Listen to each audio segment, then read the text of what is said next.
નમસ્કાર ખેડૂત મિત્રો, ખેડૂતભાઈ ન્યૂઝ ચેનલમાં આપનું સ્વાગત છે અને હું છું કિશન પિંડારિયા। સૌથી પહેલાં તો આ ચેનલ ઉપર જો તમે નવા હોવ તો ચેનલને જરૂરથી સબસ્ક્રાઇબ કરી નાખો, કારણ કે આ ચેનલ ઉપર તમને ખૂબ જ ઉપયોગી એવી માહિતી હરરોજ જોવા મળશે અને હર અઠવાડિયે તમને નવા સર્વેના વિડીયા પણ જોવા મળશે, એટલે જરૂરથી આ ચેનલને સબસ્ક્રાઇબ કરી નાખજો। હવે વિડીયોમાં આગળ વધીએ અને જાણીએ કે આજના આ વિડીયોમાં આપણે કયા કયા પાકોના સર્વે કરેલા છે અને કઈ કઈ પરિસ્થિતિઓ આવનારા દિવસોમાં જોવા મળી શકે। તો સૌથી પહેલાં તો આપણે ડુંગળીની પરિસ્થિતિ છે એનો પણ એક આમાં સર્વે એડ કરેલો છે, ત્યારબાદ તલ એડ કરવામાં આવેલા છે, લસણની વાત કરેલી છે, જેમ આપણે વાત કરીએ એમ ડુંગળીની પણ આપણે આમાં વાત કરશું, તલ બજારની વાત કરવામાં આવશે, ધાણાની ખાસ વાત કરવામાં આવશે, કારણ કે ધાણા બજારની ઘણા બધા ખેડૂતોની કોમેન્ટ આવતી હોય છે, અને છેલ્લે આપણે જીરા બજારની વાત કરશું। જીરું છે એ 6,000 રૂપિયાની આસપાસ પહોંચી ગયું છે, તો આવનારા દિવસોમાં હજુ કેટલી તેજી આવી શકે, મંદીનો માહોલ જોવા મળશે કે કેમ, કેવી પરિસ્થિતિ આવનારા દિવસોમાં રહેશે, બધી વાત આજના આ વિડીયોમાં આપણે કરવાના છીએ, એટલે વિડીયોને શરૂઆતથી લઈ અને અંત સુધી જોજો। ખૂબ જ ઉપયોગી વિડીયો તમારા માટે સાબિત થશે। વિડીયોને લાઇક પણ આપી દેજો અને આ ચેનલ ઉપર જો હજુ તમે નવા હોવ તો આ ચેનલને પણ જરૂરથી સબસ્ક્રાઇબ કરી નાખજો। માત્ર 2000ની આસપાસ જ હજુ આપણા ચેનલ ઉપર સબસ્ક્રાઈબર્સ થયા છે, તો ઘણા બધા સબસ્ક્રાઈબર મિત્રો હજુ બાકી છે, ઘણા બધા વ્યુઅર્સ છે એને ચેનલને સબસ્ક્રાઇબ કરવાનું બાકી છે, એટલે ચેનલને સબસ્ક્રાઇબ કરી, વિડીયોને લાઇક કરી અને તમારા ખેડૂત મિત્રોમાં વિડીયોને શેર કરી દેજો। ચાલો આગળ વધીએ અને એકદમ ડિટેલમાં જાણીએ કે અત્યારે હાલ આ 4-5 જે સર્વે કરેલા છે એની પરિસ્થિતિ કેવી રહેલી છે। સૌથી પહેલાં આપણે લસણ બજારની વાત કરશું। લસણમાં અત્યારે પરિસ્થિતિ કેવી છે અને આવનારા દિવસોમાં પરિસ્થિતિ કેવી જોવા મળી શકે। લસણના ભાવ છે એમાં અત્યારે જે પરિસ્થિતિ છે એમાં 3,000થી લઈ અને 3500ની આસપાસ છે એ બજાર જોવા મળી રહી છે। ડિટેલમાં વાત કરીએ, ઊંડા ઉતરીએ તો લસણની બજારમાં ઘણો સમય સ્થિરતાનો માહોલ બાદ ફરીથી તેજી તરફનો રૂખ જોવા મળી રહ્યો છે। ગયા વર્ષે સારા એવા ભાવ મળ્યા હોવાના કારણે આ વર્ષે ખેડૂતો લસણ ઉપર સારી એવી પકડ બનાવીને બેઠા છે। અમુક અંદાજો મુજબ આ વર્ષે જેટલું લસણનું ઉત્પાદન થયેલું છે તેનો અડધો માલ પણ હજુ બજારમાં આવ્યો નથી। એક્ઝેક્ટ જો આંકડાની વાત કરીએ તો હજુ આ વર્ષનો 10થી 15% માલ છે એ જ બજારમાં આવેલો છે। બાકીનો જે લસણનો પાક બચેલો છે એ તમામ ખેડૂતો છે એ બધા પોતપોતાની રીતે સ્ટોક કરીને બેઠા છે, લસણને બજારમાં લાવવા માંગી રહ્યા નથી।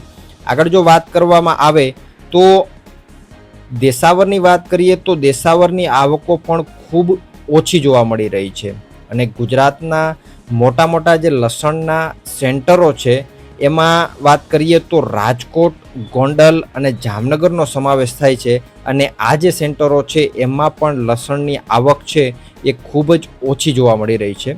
સ્ટોકિસ્ટોની માંગ અને લેવાલી સારી હોવાને કારણે લસણ બજારમાં તેજીનો માહોલ અત્યારે જોવા મળી રહ્યો છે, અને જે ગયા 15 દિવસથી લસણમાં ધીમે ધીમે તેજીનો માહોલ જોવા મળી રહ્યો છે।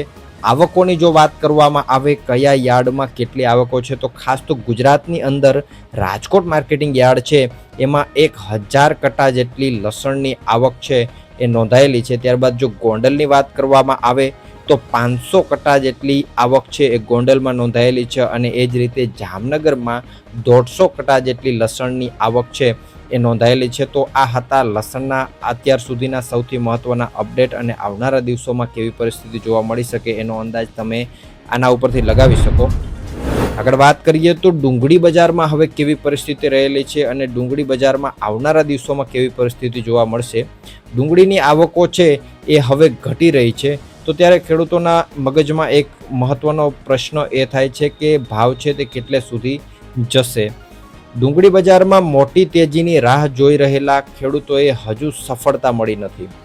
ડુંગળીના ભાવ ઓછા હોવાના કારણે ખેડૂતો વેચવાલી ટાળી રહ્યા છે। ખાસ કરીને સારી ક્વોલિટીની ડુંગળી છે એ જે ઉનાળુ ડુંગળીઓ છે એમાં ખેડૂતો વેચવાલી કરવાને બદલે સીધું જ એનો સંગ્રહ કરી રહ્યા છે। બજારમાં હાલ જો સારા ભાવ મળે તો જ વેચવાલી આવે એવી પરિસ્થિતિ બની ગઈ છે, બાકી મોટી વેચવાલી આવે એવું હજુ ખાસ કાંઈ દેખાઈ રહ્યું નથી। સરકારે નિકાસની છૂટ આપી છે, પણ સામે શરતો પણ એવી મૂકવામાં આવી છે કે જેના કારણે નિકાસ વેપારો થાય તેવા પણ સંજોગો ખૂબ જ ઓછા છે। જો વૈશ્વિક બજારમાં ભાવ ઊંચકાય તો જ નિકાસ થાય એવી પરિસ્થિતિ હાલમાં ભારતમાં થઈ રહેલી છે. વેપારીઓના જણાવ્યા મુજબ આગામી દિવસોમાં જૂન જુલાઈમાં ડુંગળીની બજાર છે એમાં સારો એવો તેજીનો માહોલ જોવા મળી શકે. તો ખાસ તો ડુંગળીના ખેડૂતો માટે સૌથી મહત્વના સમાચાર કહી શકાય. વાત કરીએ હવે તલ બજારની. તલ બજારમાં હાલમાં કેવી પરિસ્થિતિ છે? તલમાં મણે 40 થી 50 રૂપિયા જેટલો સુધારો થયેલો છે. તો કઈ રીતે સુધારો થયેલો છે એની વાત કરીએ. ઉનાળુ તલમાં 1 થી 2 દિવસના ઘટાડા બાદ ફરીથી તેજીનો માહોલ જોવા મળી રહ્યો છે. સૌરાષ્ટ્રના કેટલાક વિસ્તારોમાં વરસાદ પડ્યો હોવાથી તલના પાકને નુકસાન થવાની અટકળો લગાવવામાં આવી રહી છે. ઘણા ખેડૂતોના તલ કાપણી કરી અને ખેતરમાં પડ્યા છે. તો જેવામાં વરસાદને કારણે ક્વોલિટી ડેમેજ થાય એવી પરિસ્થિતિ છે એ જે તલ ખેતરોમાં પડ્યા છે એમાં જોવા મળી શકે. અને હજુ ઘણા ખેતરોમાં પાછતરા તલ ઊભા છે તેમાં પણ ઉતારામાં ઘટાડો થાય તેવી સંભાવનાઓ સેવાઈ રહી છે. અને તેના જ કારણ સ્વરૂપે તલની બજારમાં રાતોરાત તેજીનો માહોલ જોવા મળ્યો છે, જેમાં એક જ દિવસની અંદર 40 થી 50 રૂપિયા જેટલો સુધારો છે એ તલમાં જોવા મળેલો છે. તો આ હતા સૌથી મહત્વના તલના અપડેટ. વાત કરીએ હવે ધાણા બજારની. ધાણા બજારમાં પરિસ્થિતિ કેવી છે? અને ઘણા બધા ખેડૂત મિત્રોની પણ નીચે કોમેન્ટો આવતી હતી કે ધાણાને લઈને કેવી પરિસ્થિતિ છે હાલમાં બજારમાં, એની થોડીક અપડેટ આપો. ધાણા બજારમાં પણ મગફળી બજારની જેમ આ વર્ષે ઉતાર ચઢાવનો માહોલ જોવા મળ્યો છે.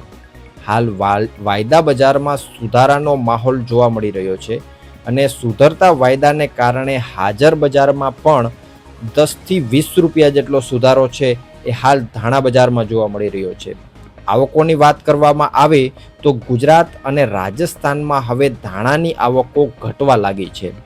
રાજસ્થાનની રામગંજ મંડીમાં 5500 બોરી ધાણાની આવકો નોંધાઈ હતી અને ભાવની જો વાત કરીએ તો ભાવ સ્ટેબલ જોવા મળ્યા હતા. ગુજરાતમાં હાજર બજારમાં આવકો ઓછી છે અને માંગ સારી હોવાને કારણે બજારને ટેકો મળી રહ્યો છે. બજારમાં કોઈ મોટી તેજી મંદી નથી, પણ એક સપાટીએ ભાવ છે એ અથડાઈ રહ્યા છે. ધાણાની વાયદા બજારમાં જો લેવાલી આવશે તો હજુ હાજર બજારને ટેકો મળે એવી પણ સંભાવનાઓ રહેલી છે. તો આ હતા ધાણા બજારને લઈને સૌથી મહત્વના અપડેટ. વાત કરીએ હવે જીરા બજારની. જીરા બજારમાં હાલમાં કેવી પરિસ્થિતિ છે? જીરામાં સટ્ટાકીય તેજીનો માહોલ છે અત્યારે જોવા મળી રહ્યો છે. ગયા વર્ષે જે તેજીનો માહોલ જીરામાં જોવા મળ્યો હતો તે તેજી આ વર્ષે હજુ જીરામાં જોવા મળી નથી અને ગયા વર્ષે સારા ભાવ મળ્યા હોવાથી આ ગઈ સિઝનમાં જીરુંનું વાવેતર પણ બહોળા પ્રમાણમાં થયું હતું. નબળા ભાવના કારણે મોટાભાગના ખેડૂતો જીરાનો સ્ટોક કરીને સારા ભાવની રાહે બેઠા છે.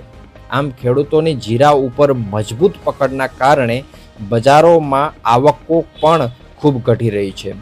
છેલ્લા પખવાડિયાની જો વાત કરીએ તો જીરામાં તેજીનો દોર ચાલુ છે. જીરામાં ચાઇનાની થોડી ખરીદી છે એ ચાલુ થઈ ગઈ છે, ત્યારે ઊંચા ભાવ થશે તો જીરુંની નિકાસ અટકી શકે તેવી પણ સંભાવનાઓ રહેલી છે.